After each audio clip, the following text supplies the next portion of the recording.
Pahuhulaan mo kaya kung ano yung pinapakain ko sa mga isda ko? Hindi, wag mo nang hulaan. Sasabihin ko na lang sa'yo. Ito ay tinatawag na dried Daphnia. So meron tayo dating mga Daphnia moy na pinapakain sa mga isda. Ito naman guys, yung dried version ng mga Daphnia na pinapakain ko dati. Ayan, so kung nakikita nyo naman, kinakain to agad ng mga isda natin. Lalo na yung mga nasa outdoor tub. Mas mabenta to sa kanila kasi ito nare-remain siya na nakalutang sa surface ng tubig ng mas matagal.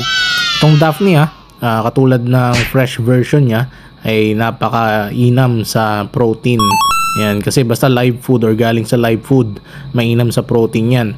Ito ay nabili ko sa TikTok shop at mabibili mo rin to dyan sa yellow basket sa kaliwa mo. Kung ito ay napapanood mo sa YouTube o sa Instagram or sa Facebook, try mo i-follow si Jugol sa TikTok, and dito sa exact video na to mabibili mo yung exact product na binili ko. So merong iba-ibang sizes to, may small, medium,